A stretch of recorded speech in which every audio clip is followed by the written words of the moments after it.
कहा जाता है कि छात्र संघ चुनाव राजनीति की पहली सीढ़ी होती है। छात्र संघ की बात करें तो छात्र संघ गोरखपुर सहित पूरे उत्तर प्रदेश में 9 सालों से या 10 सालों से, पिछले 10 सालों से बहाल ही नहीं हो पाया। इसका क्या कारण रहा, उसको लेकर भी मंथन होगा 27 तारीख। उसको लेकर हमारे जो पुरातन छात्र नेता जो हैं वो भी रहेंगे, पुरातन छात्र भी रहेंगे और नए छात्र भी रहेंगे और समागम। और हम उसमें आयोजक मंडल में शामिल भैया है हमारे, इधर आओ, देखो इधर, ये भैया हैं हमारे। भैया, ये आप आयोजक मंडल में शामिल हैं, क्या कुछ सोच के ये आयोजन किया गया? देखिए, इस आयोजन की जब आयोजना बनी, उस समय की स्थिति को थोड़ा सा इतिहास में बताता हूँ। 27 जुलाई 2004 को छात्रों के कुलपति कहे जाने वाले रेवती रमन पांडे जी की का उसमें निधन हो गया। छात्र उस समय इस तरीके से द्रवित हुए उनके ये से कि तभी से मुंडन कार्यक्रम करा रहे थे और छात्र संघ पे एक उनके स्मृति में कोई न कोई छात्र हितों के मुद्दे पर व्याख्यान भी आयोजित किया जाता रहा है, तब से ही मनाया जाता रहा है। 2015 में भारत के नौजवानों को या पूरे भारत को ही सपने देखने की तरकीब बताने वाले हमारे मिसाइल मैन राष्ट्रपति जो है एपीजे अब्दुल कलाम का छात्रों को ही संबोधित करते हुए निधन हो गया। रेवती रमन पांडे जी सबसे पहले किसी राष्ट्रपति को गोरखपुर विश्वविद्यालय में ले आने वाले थे। वह जो है एपीजे अब्दुल कलाम साहब ही थे। अब इनका भी उसी तिथि को निधन हो गया, तो दोनों लोगों की पुण्यतिथियों को, जो महापुरुष थे, दोनों की पुण्यतिथि को हम तभी से एक साथ मनाते आ रहे हैं। उसी अनुक्रम में यह तय हुआ, इतने दिनों से विद्यार्थी नेताओं का हम लोग जो है कभी भी एक साथ समागम नहीं किए। जैसे आदरणीय चौधरी जी ने कहा कि 3 पीढ़ियों का नहीं, मैं कह रहा हूँ 4 पीढ़ियों का एक साथ समागम हो रहा है कि जब से ये हुआ कभी भी इस तरीके से छात्र नेताओं का समागम कार्यक्रम गोरखपुर विश्वविद्यालय में आयोजित नहीं किया गया था। तो यह हुआ कि यह दोनों हमारे महापुरुष हैं, उनके पुण्यतिथि पर जो हमको प्रेरणा देते रहे हैं, आगे का मार्ग भी वही प्रशस्त करेंगे। और जो जनतंत्र की नर्सरी हमारी रही है, हमारे नीति नियंता, तभी जब देश आजाद हुआ था तभी छात्र संघों की स्थापना इसी के नाते परिसरों में विश्वविद्यालय और कॉलेजों में किए थे।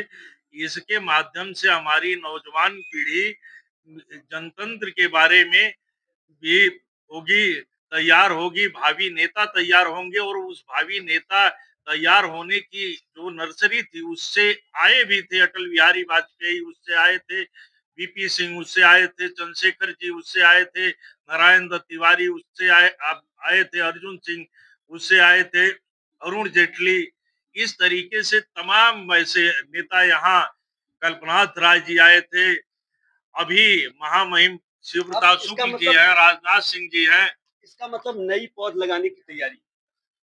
अब जाहिर सी बात है कि अगर हमको देश में जनतंत्र को मजबूत करना है, देश को मजबूत करना है, तो नई पीढ़ी की ओर हमें देखना ही होगा। तो नई पीढ़ी को भी वास्तव में जनतंत्र से हम किस तरीके से समृद्ध करें, इसके लिए 4 प्रस्ताव भी वहां पारित होंगे।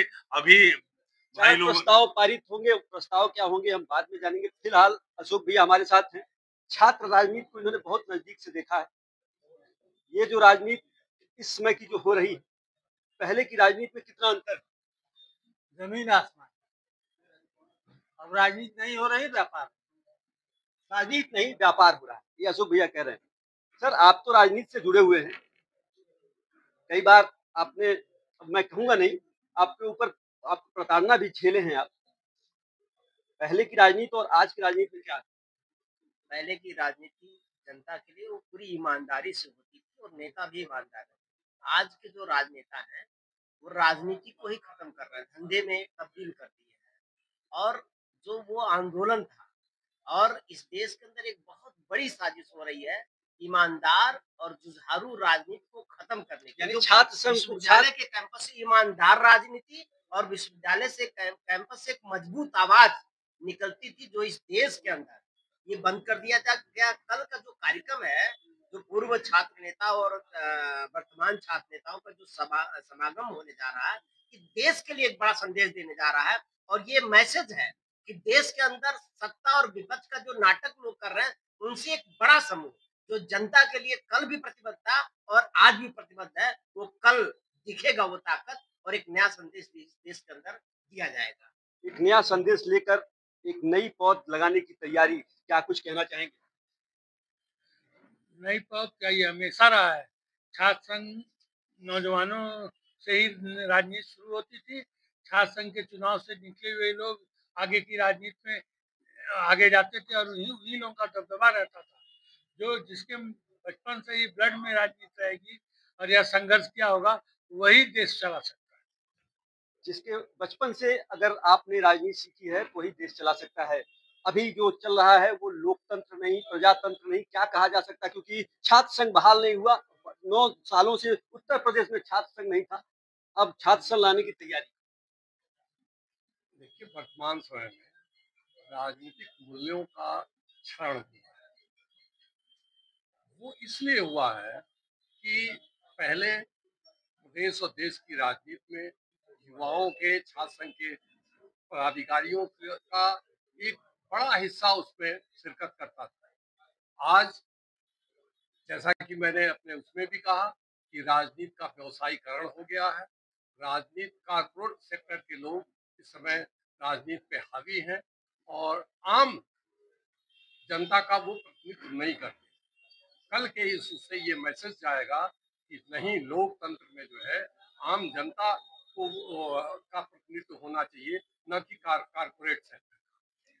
जनता का प्रतिनिधित्व होना चाहिए, ना कि कारपोरेट का। सर, हम आपसे जानना चाहेंगे, ये पूरा खाका तैयार हुआ, पुरातन छात्र नेता, पुरातन छात्र और नए छात्र मिलेंगे, एक साथ संगोष्ठी होगी, वहां पे चर्चा होगी। क्या आपने मुख्यमंत्री से भी इस पर बात करने का प्रयास किया कि एक बार वो भी आ जाए?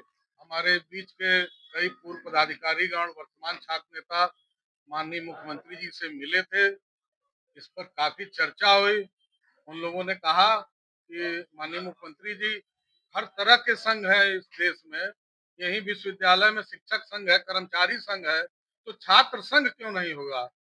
जो 100% पढ़ा लिखा होता है और जिसको 100% ग्रेजुएट लोग वोट करते हैं, उसका संघ क्यों नहीं होगा? तो मुख्यमंत्री जी हमारी बातों से आश्वस्त थे और उन्होंने आश्वासन भी दिया है कि हम इस पर विचार करके और गंभीरता से विचार करेंगे और ये चुनाव जरूर कराएंगे, उन्होंने दिया है।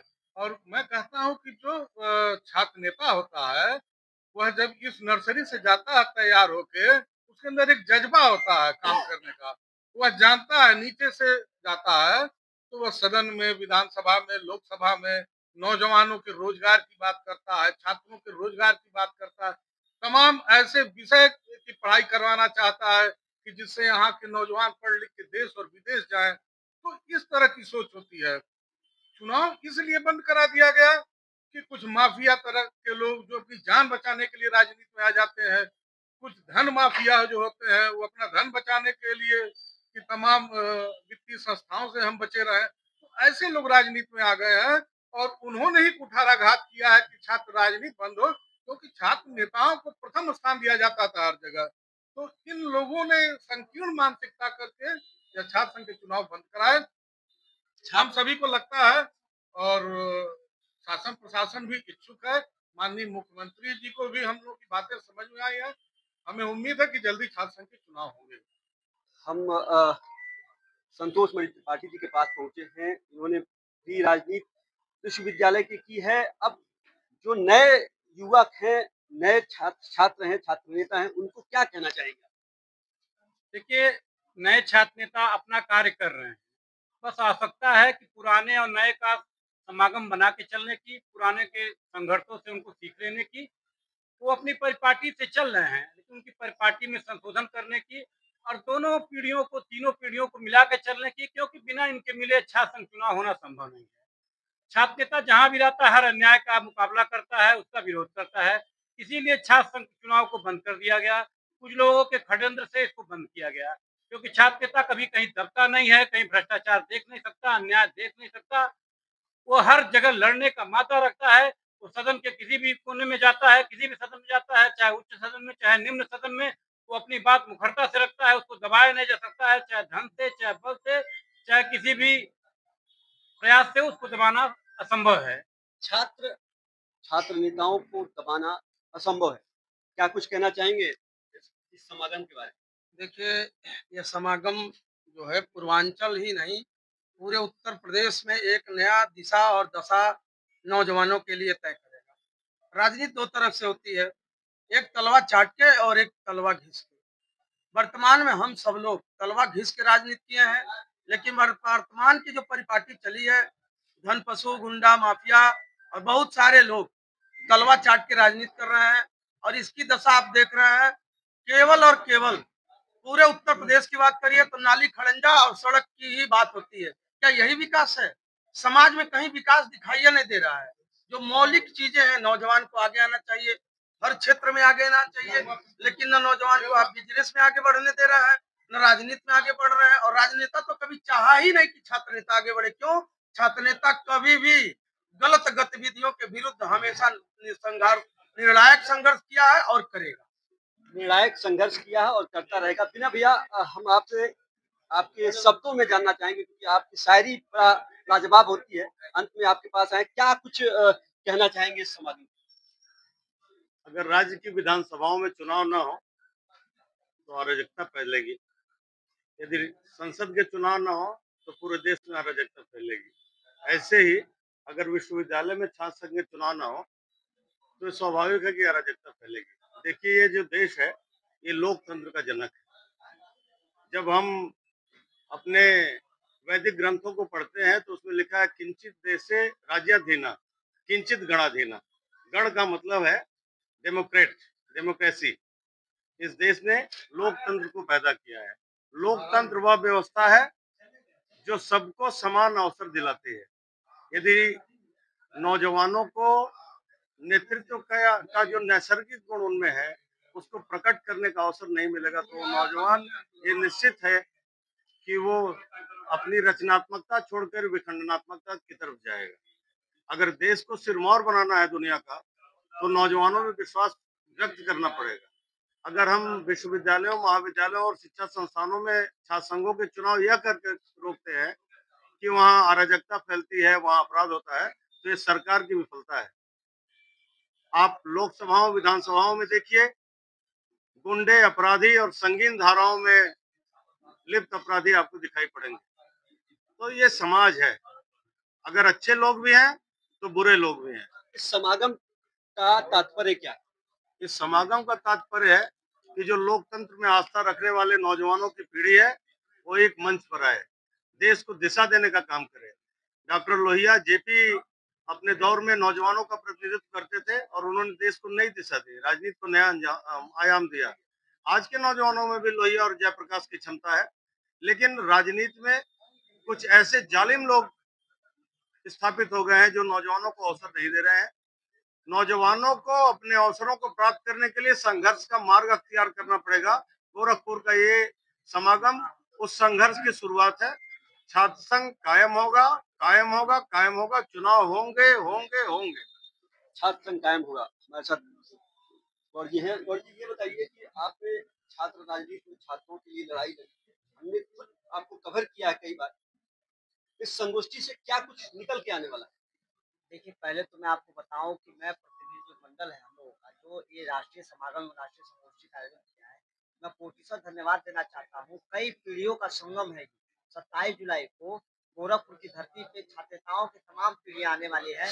और ये केवल गोरखपुर विश्वविद्यालय नहीं, संबंधित महाविद्यालय नहीं, समूचे उत्तर प्रदेश के विश्वविद्यालयों और महाविद्यालयों में बड़ा संदेश जाने जा रहा है कि जहाँ राजनीति की पाठशाला पौधशाला कही जाती थी, छात्र संघों से निकलने वाले लोग जब विधानसभाओं के सदन में जाते थे, लोकसभाओं में जाते थे, तो अपनी बात रखते थे। आज जनता के सरोकार से कहीं ना कहीं जननेता अलग हुआ है। मैं आपके माध्यम से कहना चाहता हूँ, अगर कोई अच्छा कलाकार है तो अपने उस क्षेत्र में कलाकारी दिखाए ना। अगर कोई अच्छा वैज्ञानिक है तो अच्छा अनुसंधान करे, कोई अच्छा डॉक्टर है तो उस क्षेत्र में काम करे। लेकिन अगर राजनीतिक पृष्ठभूमि में जमीन पे काम करने वाले व्यक्ति को छोड़कर अगर अन्य लोगों को प्रोत्साहन मिलेगा, कहीं ना कहीं छात्र राजनीति समाप्त। एक कविता आपके मुंह से सुनना चाहेंगे।